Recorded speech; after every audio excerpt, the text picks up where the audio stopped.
అదే RTV app వార్తల్ని క్షణాల్లో చదివే అవకాశం ఉంటుంది. ఒక న్యూస్ పేపర్, ఒక టెలివిజన్ ఛానల్ మీ చేతుల్లో ఎప్పుడూ ఉంటాయి. రాష్ట్ర ప్రజలందరినీ కూడా వెన్నుపోటు పొడిచినారు కాబట్టి ఈరోజు కౌంటింగ్ జరిగిన రోజు దీన్ని వెన్నుపోటు దినంగా ఈరోజు అందరూ కూడా సెలబ్రేట్ చేయడం జరిగింది. ఎందుకంటే సూపర్ 6 అన్నాడు, తర్వాత మహిళలకు 18 సంవత్సరాలు దాటితే 1500 ఇస్తా అన్నాడు, తర్వాత రైతులకు 20,000 రూపాయలు ఇస్తామన్నారు. ఆ తల్లికి వందనం అని చెప్పి ఎంతమంది పిల్లలు ఉంటే మరి విచిత్రంగా నీకు నీకు నీకు నీకని చెప్పి వాళ్ళకు మోసం చేసినారు. నిరుద్యోగ భృతి ఇస్తామని చెప్పి నిరుద్యోగులకు మోసం చేసినారు. ఏదైతే ఉద్యోగులకు డిఏలు ఇస్తాము, ఐఆర్ ప్రకటిస్తాము, పిఆర్సీ ఇస్తామని చెప్పి ఉద్యోగులను మోసం చేసినారు. ఆఖరికి చిన్నపిల్లలకు ఇచ్చేటువంటి వసతి దీవెన ఇవి కూడా ఇవ్వకుండా వాళ్ళను మోసం చేసినారు.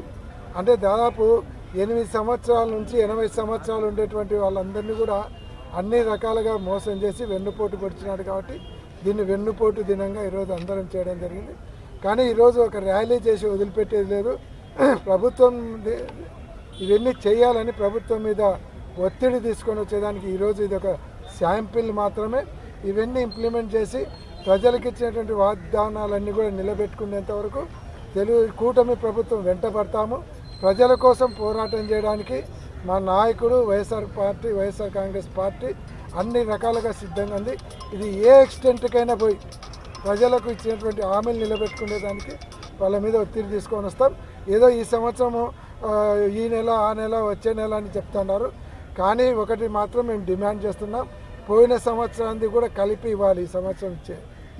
ఈ సంవత్సరం ఏ స్కీమ్ ఇద్దామనుకున్నారో పోయిన సంవత్సరాన్ని కూడా కలిపి ఇవ్వాలి. 1500 లెక్క 18,000 ఇవ్వాలనుకుంటే 36,000 ఇవ్వాలి. తల్లికి వందన ఒక్కొక్క పిల్లోనికి 15,000 ఇవ్వాలనుకుంటే పోయిన సంవత్సరాన్ని కలిపి 30,000 ఇవ్వాలి. ఇది మేము డిమాండ్ చేస్తున్నాం ప్రజల తరఫున. కాబట్టి ఈరోజు ప్రజలందరూ కూడా ఎంత కలిసి వచ్చినారో, మహిళలందరూ కూడా వాళ్ళకి జరిగినటువంటి నష్టాన్ని వాళ్ళు ఈరోజు అక్కస రూపంలో చూపించినారు. కాబట్టి ఇదే పరిస్థితి రేపు గ్రామాలలో పోతే మా మినిస్టర్లకు కానీ ఇలాంటి ఎమ్మెల్యేలకు కానీ ప్రజలు వెంటబడతారు. మహిళలు అయితే పొరకలు తీసుకొని వెంటబడతారు, రైతులు అయితే పారా పలుగు తీసుకొని వెంటబడతారు, యువకులు అయితే కర్రలు తీసుకొని వెంటబడతారు. ఇవన్నీ జరుగుతాయి. కాబట్టి తొందరగా మీరు ఇంప్లిమెంట్ చేయకుంటే మీ ఎమ్మెల్యేలు, ఎంపీలు, మంత్రులు ప్రజల చేతులు దెబ్బలు తినే పరిస్థితి వస్తుందని మేము గుర్తు చేస్తూ ఉన్నాం. మరిన్ని వీడియోస్ కోసం ఛానల్ ని సబ్స్క్రైబ్ చేయండి. లేటెస్ట్ అప్డేట్స్ కోసం వాట్సాప్ ఛానల్ ని ఫాలో చేయండి. అండ్ లింక్ డిస్క్రిప్షన్ లో ఉంది.